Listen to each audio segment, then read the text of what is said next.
Welcome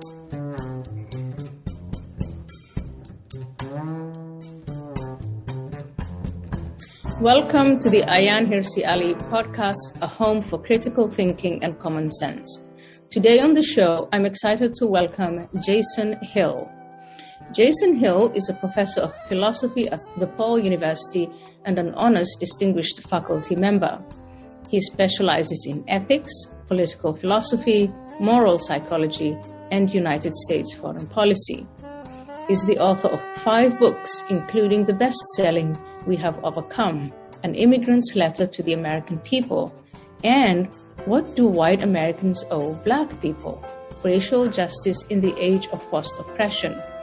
He's a columnist for several news media, including The Hill, The Federalist, Salon Magazine, Commentary Magazine, The American Mind, American Greatness, and FrontPage Magazine.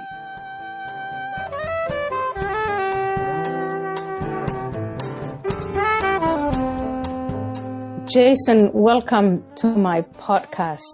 You and I have been talking for quite some time about getting together and doing this podcast. It's finally happening. Thank you so much for your time and welcome. Oh, thank you so much for having me. It's a pleasure to talk to you. It's such a huge pleasure. And I think we could talk for a long time. I'm going to ask you by starting with your background. You were born in Jamaica and you came to the US. So you're a Black man who chose to come here. So what happened in between? Where did you grow up? What was the relationship with your parents and your parents amongst themselves in your family? And just walk us a little bit through your life. So I was born in Jamaica and came here when I was 20 and had a sort of separation from my parents when I was around between the ages of 4 and 7. My parents came to America, actually, and my father developed schizophrenia. And my poor mother didn't know what was going on with him. So what should have been a 4-week separation turned into a 3.5, almost 4-year separation from my parents because my mother was stuck in America with my dad and had to take care of him. And subsequently, she divorced him. She didn't realize he had schizophrenia. She came back to Jamaica and sent us to the best schools that one could imagine in Jamaica. And I had just, as a child growing up, maybe it's because I had missed my parents so much and having known that they were in America, fell in love with America and having read, I was a very precocious child, having read so much about American history, fallen in love with America at a very, very early age and really, really wanted to come to America to study. I had originally thought I would be a novelist and a poet and a screenwriter with a PhD in philosophy.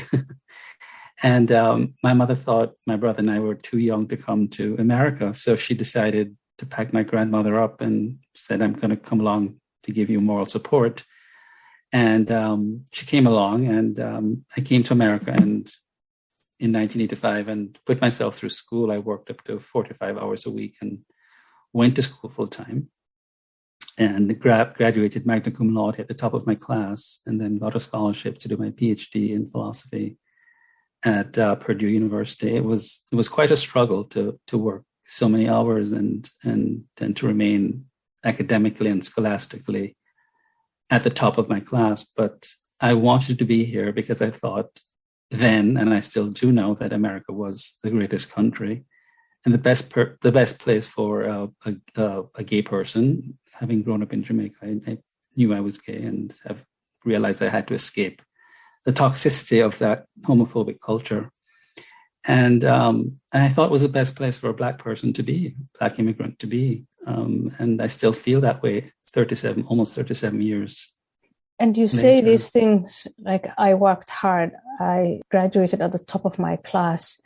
These are the things that are being challenged now. Hard work and taking pride in the fruits of your hard work. If you hadn't worked hard, if you hadn't done what you did, what would life be like? Well, I think my life would have been actually quite, today, I would have had a victim story to tell.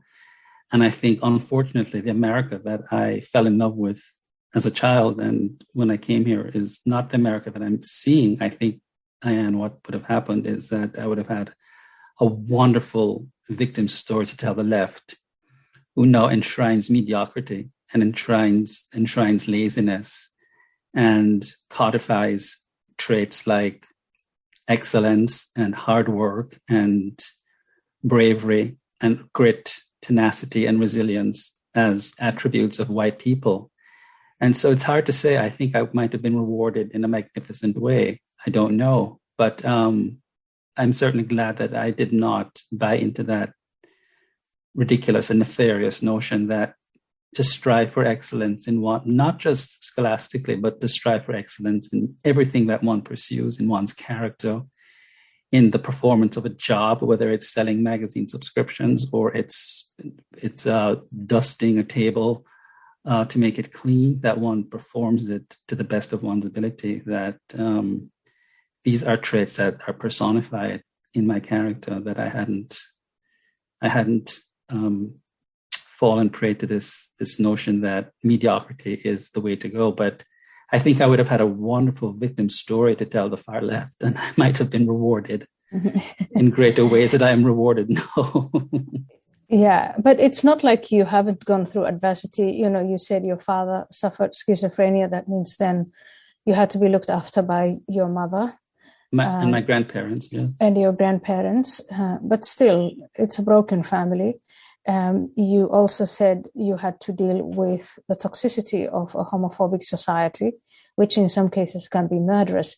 So if you wanted to tell a story of victimhood, given the adversity that you experienced, and these are just two things that I mentioned, but obviously you must have gone through a lot, which I would like you to share with us if you feel comfortable. But if you really wanted to tell a victim story, you could. I could. I mean, I also lived so I went through a great deal of homophobic persecution in Jamaica. I mean, I was stoned in school and beaten and bullied and traumatized tremendously, and didn't really tell my mother or anyone because I didn't really come out. I lived a very heterosexual life until I was 28. I dated women and tried my best to conceal it. So there was no one to whom I could tell any of these occurrences. So I sort of dealt with it in secrecy and in shame. But I steadfastly also held to a belief that there was a place called America where I could go one day and just be myself and choose the person of my choice whom I would love and could make a life with. And subsequently that did happen in a relationship that lasted over 14 years. And then I came to America. And of course, I must tell your listeners that I lived in the deep South Atlanta. I lived in a place called Stone Mountain, which was then Ku Klux Klan County. Most of the people who lived there were in the Klan. And my dealings with them were quite interesting. I mean, I cannot say that I experienced overt racism, but there were challenges living among Klans people and people who, had Confederacy flags. But the most important thing is that I made it very clear to anyone who I suspected would disrespect me that was not going to be a possibility. That is, whenever I experienced any form of episodic racism, and I did, I told the person that doormat was not written over my name and that we should get a couple of things straight, that I was 20 years old, I was not a child, and that I had no less of a share of humanity than the person to whom I was addressing, and that racism was not something I was going to tolerate.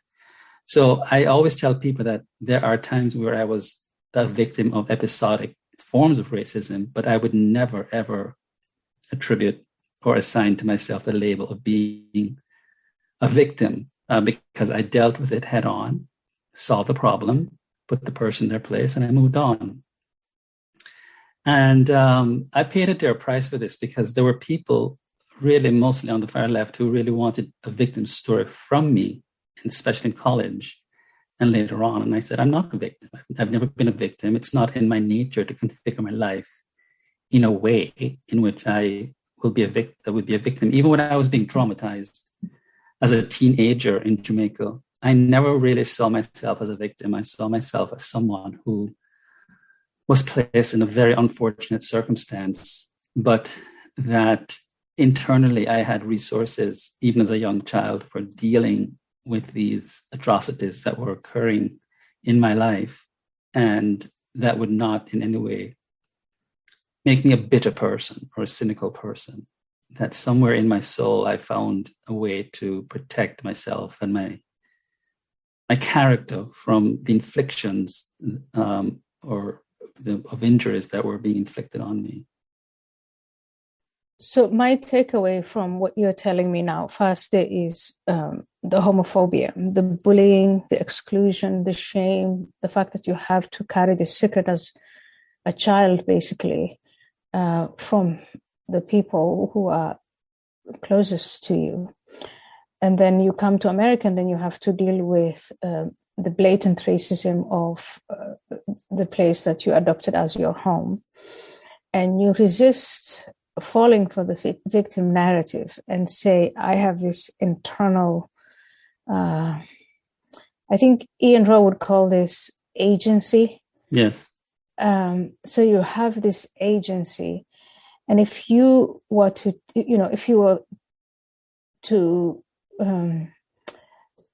I don't know, allow yourself to be enticed by what the far left people at your university were trying to offer you, which I think in many cases it's either entitlement or it is landing a job you either want or don't want, but mostly it's something you're not qualified to do.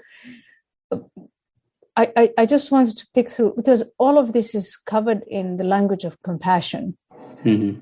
And you're saying it's actually not compassionate to rob people of their agency. If fate deals you a rough hand, in your case, your father's illness, or circumstances deal you a rough hand, like, the bullying that went on at school and all of that, and then the racism that you experienced, it's not compassionate to take your agency away. It's the opposite. It is the opposite, because to expropriate someone's agency means that in some sense you are doing a couple of things. You're telling them that they cannot use their agency in innovative and creative ways to deal with the problems of their lives, which means that they're not responsible for their existence. But there's also something quite sadistic about expropriating a person's agency. That is, if you're suffering and I am the only person that can relieve you, or I'm part of a managerial left-wing class that can relieve you of your suffering, and the purpose of my existence is staked on relieving you of your suffering, then I must, on some sense, wish to see you continue suffering indefinitely. That is, your emancipation from suffering, or the extent to which you can relieve yourself of your own suffering, would rob me of a very important purpose of my life, which is to keep you crippled, which is to keep you paralyzed, and which is to keep you held on to the belief that you cannot use your agency to solve the problems of your life. So there is something quite sadistic about those who expropriate the agency of minorities, because their purpose is affixed to their sense of superiority, their sense that they are the ones that can repair or restore that person's damaged agency. And so again, I say, I need to see you continue suffering indefinitely to give my life some kind of meaning and purpose. And the minute that you stop suffering, the minute that you are a hero, the minute that you achieve greatness, the minute or some sort of remarkability associated with your life, is the minute that you've diminished my purpose and my meaning in life. So behind the guise of humanitarianism lies a very, very sadistic impulse. It's not exclusive to just the far left or any one political group or even any one race or whatever. This tendency, the impulse to act as the savior is universal. It's universal. And our rebellion against it is universal. I see this I have small children, and I see this with them where, for me, it's almost automatic. I want to help my 4-year-old get into his clothes. And he says, no, I'll do it myself. And that's innate. I think that sense of agency is there. Mm-hmm. And, there are all sorts of different labels that are attached to it: mutiny, rebellion, blasphemy, all these things. But I really look at it and I think, if you think, given your background and all that you've gone through, that I'm a better person or in a better position to save you than yourself, can you just imagine the arrogance in that? That's what I was saying. There's an arrogance. There's a sense of sadism, because there's a way in which you have already in the hierarchy status have placed yourself as above in terms of being omnipotent, and in terms of having, more importantly, a coercive monopoly on the opportunities that you think the other person, the victim, doesn't have. And in America, that's just not the case anymore. It's not, there is a kind of arrogance, the arrogance being that if opportunities are there, that you don't have the intelligence or you don't have the wherewithal to sort of take advantage of those opportunities to enhance your life. And you need someone, some sort of steward or some sort of mentor or some sort of guardian over your life to steer you, to steer your life. So it's quite arrogant and it's quite demeaning. And unfortunately, too many people fall prey to this kind of malarkey for various reasons. Like I said, there's a cottage industry that has formed around the cult of victimology, and it pays very handsomely.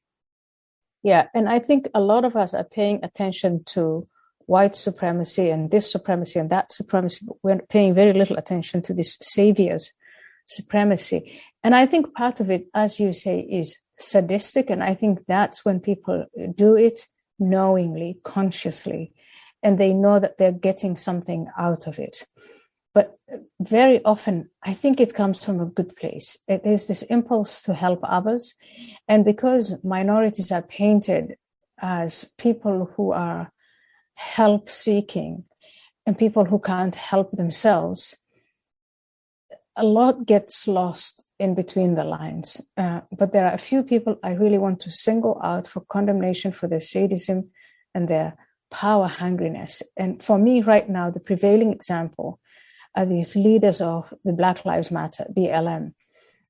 I watched this video in which a Black Lives Matter woman, one of the founders, Patrisse Cullors, is sort of waving off questions on accountability and transparency. And now she's no longer a savior who's saving Black people from poverty, and she's standing up on their behalf. Now she is the victim, and she is claiming that the structures that are there to demand accountability are actually put in place to shut up Black people and Black organizations. How do we respond to that kind of blatant swindling? Well, I think we respond by pointing out the motive. And the motive really is that when you're stamped with imprimatur of innocence, I think the concomitant insignia is that you're also stamped with a concomitant insignia of innocence, of permanent innocence, which gives you a blank check to make any kind of statements that are not subject to scrutiny, to appraisal by anyone who's not a credentialed insider, that is, anyone who's not part of Black Lives Matter. And the motive really, when you are stamped with imprimatur of innocence, because if you're a victim, the logical way that people see victims is that they're innocent, is that they get away with a lot of stuff that's quite nefarious. And if you condemn them and you're not part of Black Lives Movement, then you are a bigot or you're a racist, or you're just plain mean-spirited. So I think we respond by first pointing out what their motive is. It's brute, raw, naked pursuit of power by a stealth move, claiming victimology, claiming to be being a victim in order to wear the mantle of the permanent, of being innocent. And if I'm innocent, then I'm inoculated against any kind of criticism by anyone who would dare to criticize, dare to question my motives. And they have been very, very successful in doing that, because we now live in an age where identitarianism has assumed such ascendancy in the moral consciousness of people that all one has to do is to say, look, every feeling of offensiveness that I experience, every feeling that is negative that I experience in my body or in my soul, it's a residual effect of systemic racism, or it's a residual effect of slavery. How dare you question the authenticity of my claim? And you are going to be placed in a passive position of being a listener, especially if you're white, of course. Mm-hmm. And I'm the credentialed insider, the Black person. I'm part of Black Lives Matter. And I am the sufferer. I'm the victim. You are going to be placed in the passive position of being a listener and a learner and a student. And what they're doing is it's like the reparations movement. They are trading on white guilt and profiteering on Black suffering, mm-hmm. real Black people suffering, while they themselves are not suffering at all. They're living lives of flourishing. They're flourishing lives and prosperity. So I think we call them out. We just say this is what their motives are, and this is what they're after: power. What it looks like. And I remember when I first heard about you, I came across you in Commentary Magazine, and I think it was you had written an open letter to Ta-Nehisi Coates, and you basically describe in there, first of all, how twisted and sick the arguments that he was making, and the outcome of that. And what stuck with me was what he was saying to his young child, getting his child to be afraid of the society he lives in, see himself as a victim of that, and create all this bitterness. Mm-hmm. Of course, paraphrasing.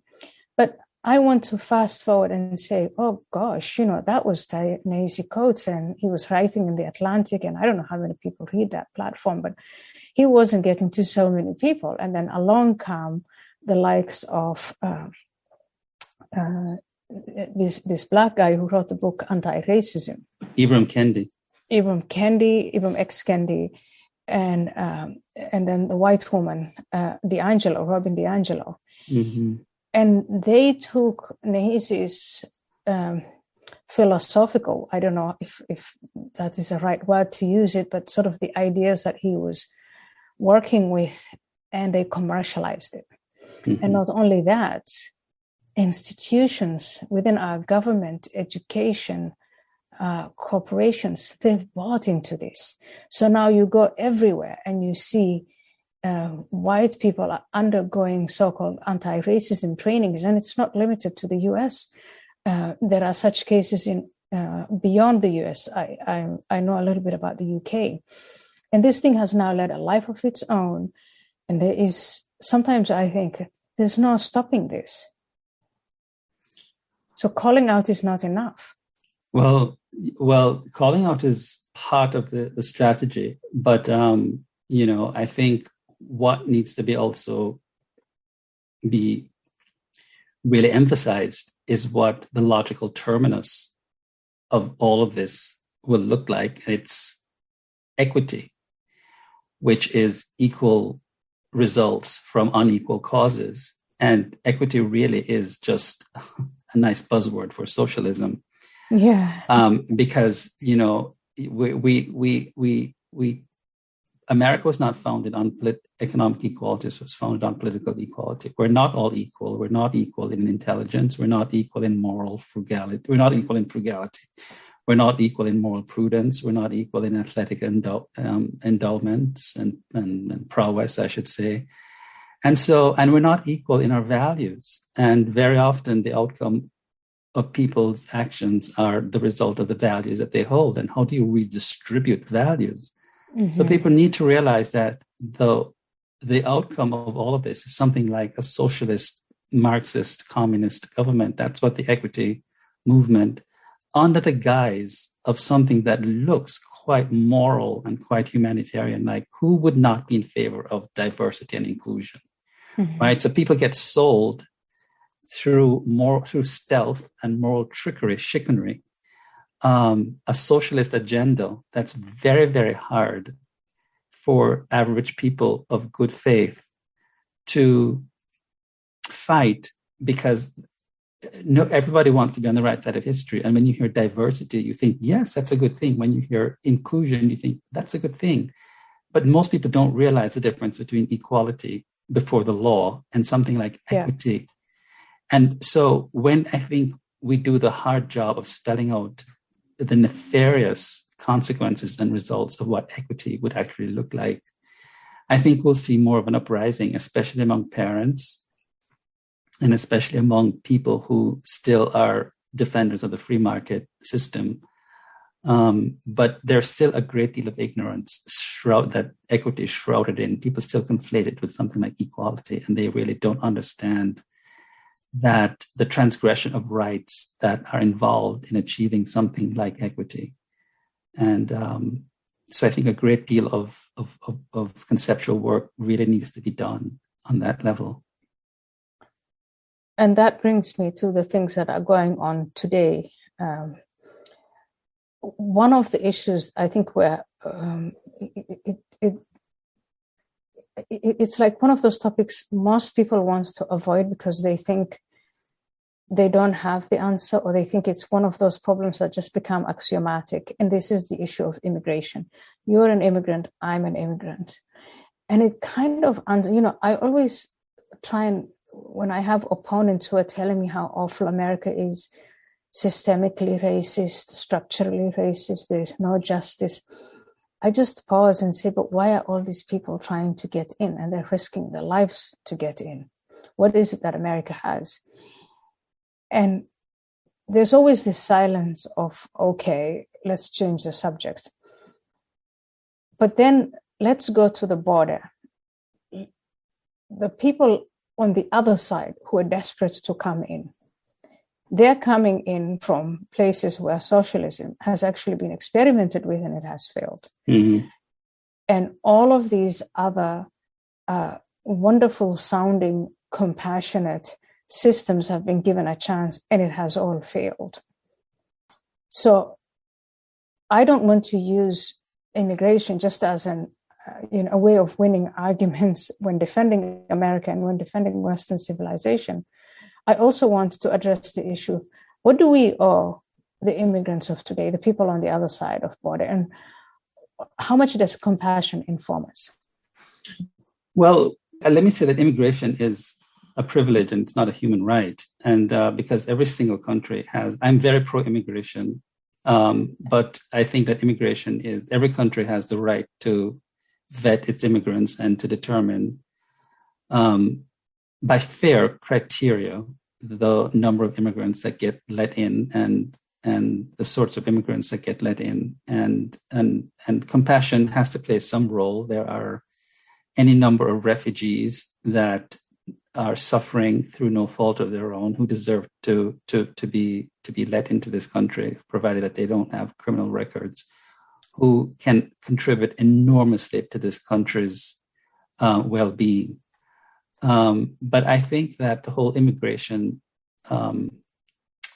fracas has also been co-opted by part of the conservative movement that bothers me, and that is there's a kind of nativist element that informs much of the immigration debate. That is, there are immigrants that are seen as un-American, sort of immigrants that are not assimilable in America. Mm-hmm. And I'm very cautious about that issue. I think there are certain illiberal groups of individuals coming from certain countries, like radical Islamicists, who should never be permitted in America. But I don't know that we can sort of take wholesale groups of people and stamp them with the mark of unassimilables just because they're coming from a particular kind of country. I think careful vetting has to be done, that there are any number of individuals who can make wonderful contributions to this country. This country needs immigrants. We have a dire shortage of nurses. We have a dire shortage of doctors. And we have a massive shortage of computer engineers, people working in high-tech. I can tell you at DePaul University, where I'm a professor, we do not have enough Americans to fill the PhD programs in computer sciences, in the computer science programs. And this is all over America. So we need immigrants in this country. And the idea somehow that a moratorium should be placed on immigration per se, legal immigration, strikes me as quite nefarious. And that's where I would part company from some of my conservative fellows, and many of whom I think, for the wrong reasons, want to place a kind of moratorium on immigration because they think that certain immigrants are incompatible with the idea of America. And I question that very, very deeply. I mean, there are no more patriotic groups of individuals than can be found among immigrants. And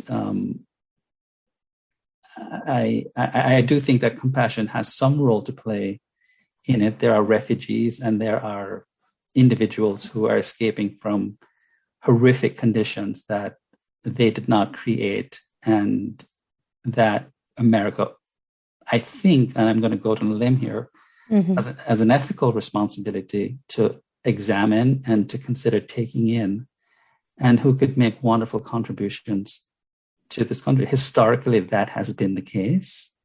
Empirically, we can ostensibly point to situations where that certainly has been the case.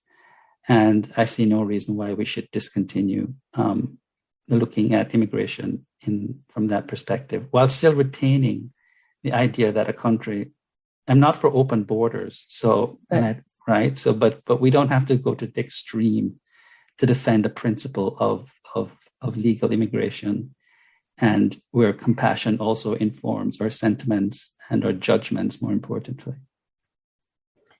I think it's not at all difficult and to find a balance between compassion and pragmatism, and to have immigration that's win-win for the immigrant and for the host country. I think the US actually has a history of a very, very successful immigration policy.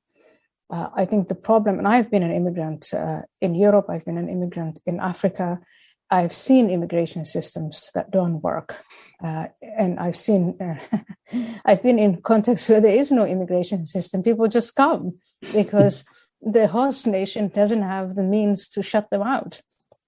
And so I've seen, and I really have seen immigration from different perspectives. And I think that reasonable people can come together and devise something for the 21st century America that actually works, and it doesn't involve full, cruel and brutal, let's shut everyone out, or that operates from an assumption that there are people out there that are unassimilable.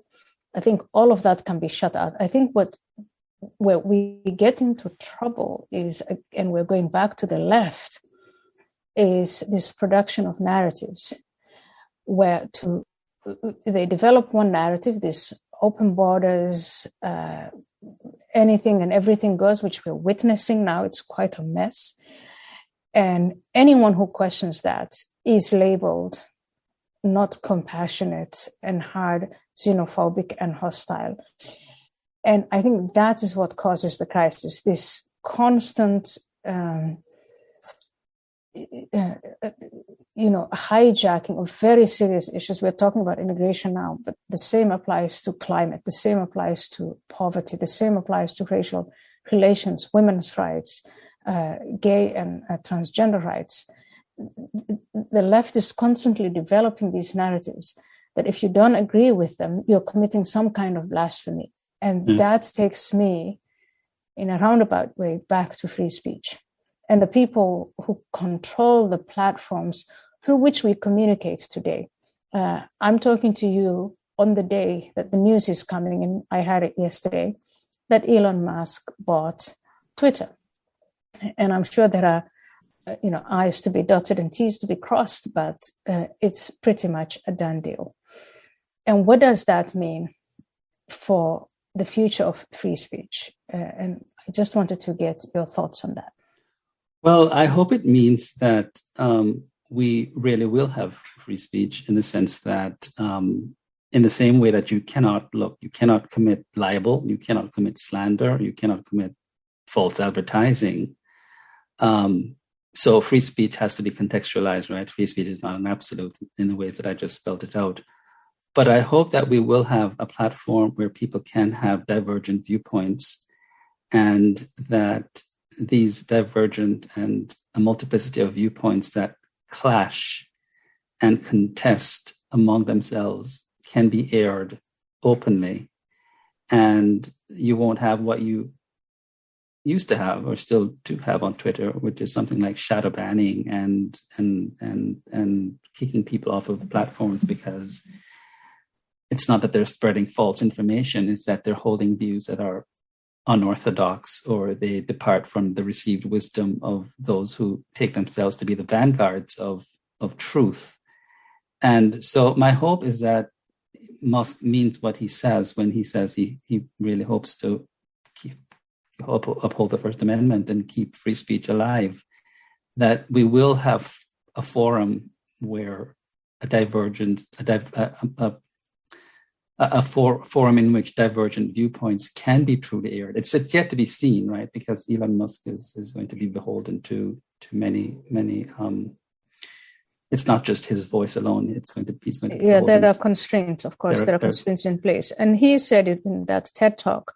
Within the law, and I think everything that you mentioned from libel and so on, that's all within the confines of the law. But I think free speech today is not so much threatened by the state.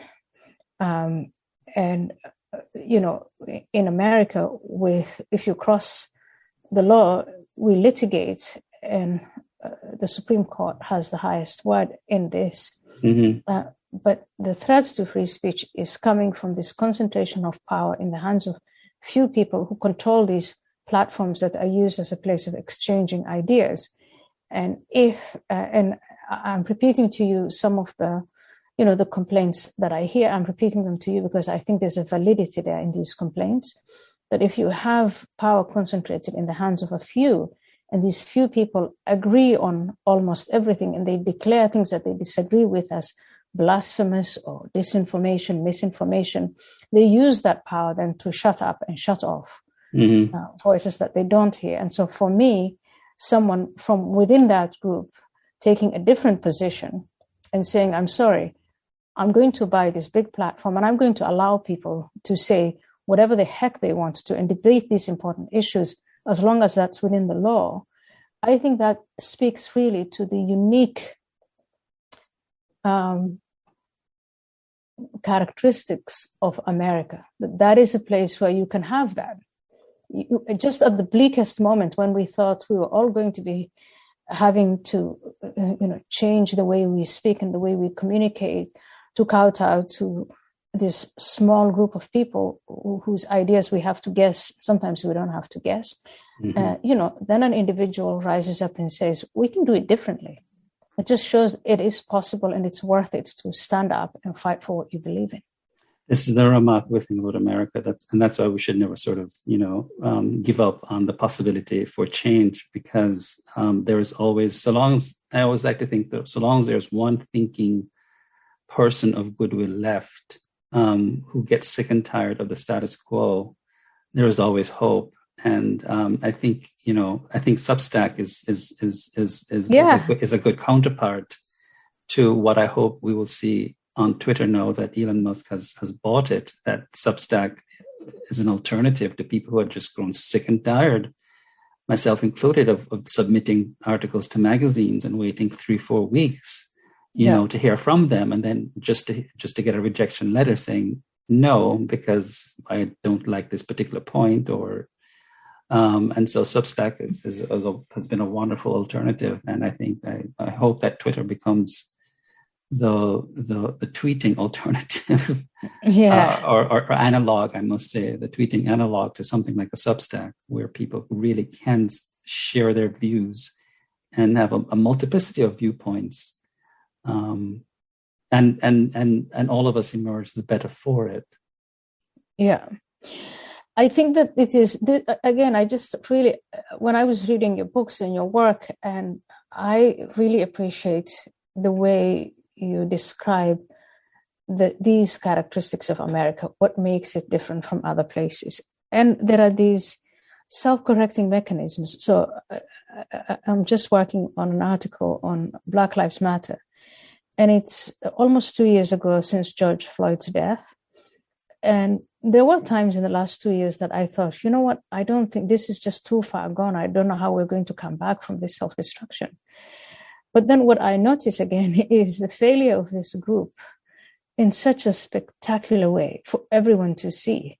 And there, built into the system, is this self-correcting, course-correcting mechanisms. You know, the way Biden is and his administration are handling things today, that makes me think, some of the most serious things that we're facing is the potential of a nuclear war. And I ask myself, can this administration really handle this? Mm-hmm. And I still don't have an answer to that.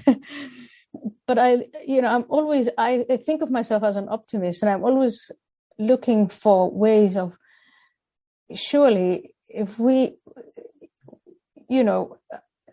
there's so many of us looking at a problem, and we're looking at it from so many different perspectives. Surely there is a person or a group of people or a team of, look at the vaccines that can give us hope and a way out and say, don't be too gloomy. What is your optimistic message? My optimistic viewpoint really lies in the American people, in the sense that Americans, unlike academics and university intellectuals, are problem solvers. And in the 37 years I've lived here, I have noticed that Americans find it intolerable to live in a state of absolute indeterminacy. Americans like to solve problems. They fix things. And that's why, this notion of endlessly wearing masks, or the notion of getting endless boosters, or just living in the state of indeterminacy, is intolerable for Americans. Americans like a kind of certainty and a kind of predictability to their lives. And I think out of that sensibility, we will see, either through elected officials that have yet to arise from the public sphere, we will see people who will sell America a vision. And in the political sphere, I think we see Elon Musk coming up and buying Twitter, solving a problem that has haunted and pained many, many people. So I think there's something. I don't want to speak cryptically or mystic in some sort of mystic way and say it's in the DNA of the people, but I think it is sort of in the spirit of the American people to not live in this agonistic, this is more a European sensibility or postmodern sensibility, to live in this sort of agonistic, hand-wringing, endless crises after crises. I don't know what to do. There's a sort of pragmatism and a sort of can-do spirit of the American people that, if it's even contingent or provisional or episodic, they find ways of solving problems. And that's my sense. And I think we realized that the lockdowns, of course, did not work because the pandemic took off, and we're realizing now that the mask mandates, that masking really should be optional, that people should, if I'm vaccinated and I'm doubly boosted and I'm wearing my mask and you're not wearing your mask, well, I'm protected. And so there's a certain kind of common sense, I think, that the average American displays, and out of that common sense and out of that impulse to fix things and to solve problems, that's where my faith lies, in in those impulses. I think that's very observant of you, and I like it that you actually pointed to Europe, because that is and has been my experience there. When we talk about these big problems, Europeans do resort to this infinite hand-wringing, and they also always start with, even though we do sit down to talk about a given problem, they start with shaking their heads and saying, I don't think there is a solution. And I don't even think we should be thinking in terms of solutions. They insist that we always have to think in terms of the process, just the process as an end in itself. It was quite the shocker for me in 2006 when I came to America, and it was all about problem solving. And I find it very, very interesting, fascinating.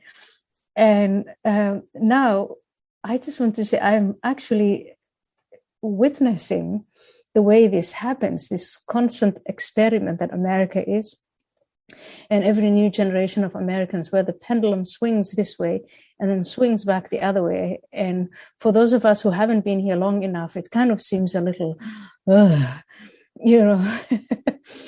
like an elevator that goes up too fast and then comes down too fast. Mm-hmm.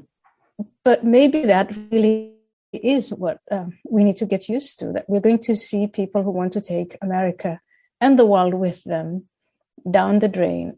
But the other, and I hope not more than half, the absolute majority who don't want that can yank it back and not cause too much damage in the meantime. What do you think? Well, I think that's right. I mean, there was an article that came out in Vanity Fair, and it talked about the new conservatives, and they're talking about the Z generation conservatives. They're not MAGA. They're not pro-Trump necessarily. They're not about MAGA. They're talking about conservatism in a completely different way. They're not nativists. It was a really fascinating piece, and they're rebranding the conservative movement in a way that will go beyond just a negative notion of I'm anti-globalist, I'm anti-this, I'm negative this, and more pro building a pro-American and a pro-humanistic viewpoint. So I think each generation, and I've been a professor for 25 years, and sometimes I sort of get a little bit upset and say that the students are a little bit too pessimistic. But one, I think, has to have some sort of faith that each generation, just like in my generation, I would have resented it if the preceding generation had said, you can't solve these problems, you need your elders. I think each generation will take up the mantle and will find in the immediacy of the moment, in future projects, ways of solving these problems, which is not to say that children, we should be putting the solution in people like Greta Thunberg at 16 years old, telling her that she's the solution to climate crisis, but to sort of have a faith in the fact that each generation comes up with solutions to fix the problems, because it's just not an American phenomenon that generations will atrophy and allow themselves to die off. There is something in my students that I see where they go through the depressive moments for a while where they think, okay, my life is not going to be better than my parents. And they can only be depressed and sit with that for so long before they start taking more proactive movements to make sure that that's not a self-fulfilling prophecy. So I tend to have a great faith in the resilience of young people and their experimental capabilities. And again, that's where my optimism lies. I think we're going to have to suffer a great deal more than we're suffering, because many people are quite complacent. And I must say one thing, Ayaan, is that a lot of people just don't believe in evil, and there are nefarious, destructive forces within this country that want to see this country be brought down. And I have a hard time convincing my students of the existence of evil. And well, you won't have that given what Putin is about or is threatening to do. That's right. I mean, I think they're really seeing evil incarnate and the kind of barbaric expansionist, rapacious thug that he is.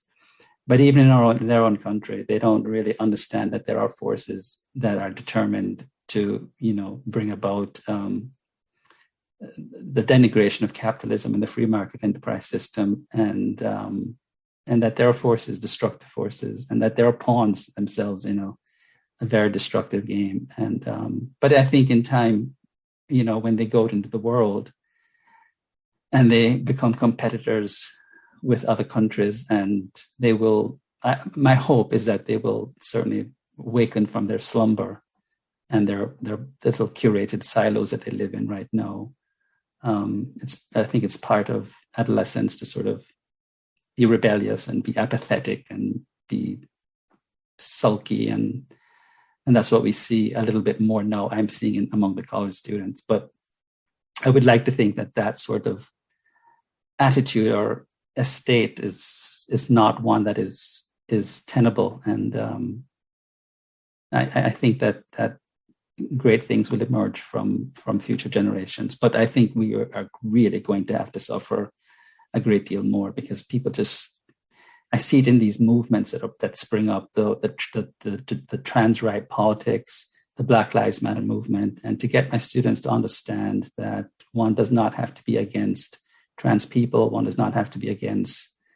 It's the radical politics behind it that one has to be aware of. One doesn't, the decolonization of texts in universities, cancel culture, that they themselves are in support of, that getting them to see the logical consequences of what will occur by being a participant of these movements is quite difficult.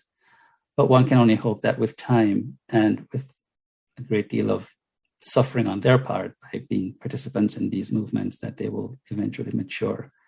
Just like how the children of the 60s matured, right? And grew up eventually. I think with hope and resilience, I think that's a great note to end on.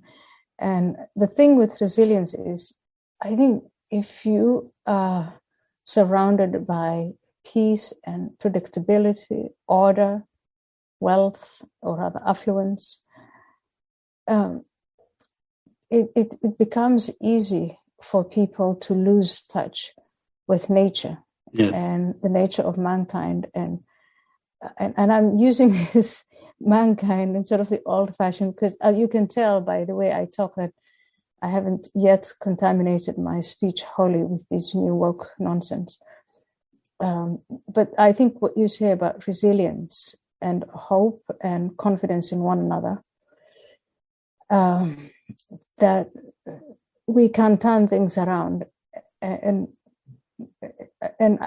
I mean, we really have no choice. We have no choice but to see these things, the evil or evils of the day, and collaborate to fight it. And that's what we give to the next generation and immigrants and all new Americans. That's right. And to do it consistently and not ourselves waver in our struggle, to show that we embody the best principles and embody excellence in our character, and that we embody that resilience in the face of decline, what seems to be decline, that we've put our best foot forward, that we're like Sisyphus pushing that rock up that boulder. Even if it's rolling down, we're going to push it back up, and that we are exemplars and role models for these young people to see that what it looks like to be an idealist in action in the face of so much that is nefarious and destructive of our great republic. Well, thank you so much. Those were, great last words. And I just want to thank you for coming to this podcast once again, and for the work you do, and for the hope that you give us all, and your students in particular. Thank you so much, Jason. Thank you, Ayaan. It was my pleasure to be here. Thanks. Yeah.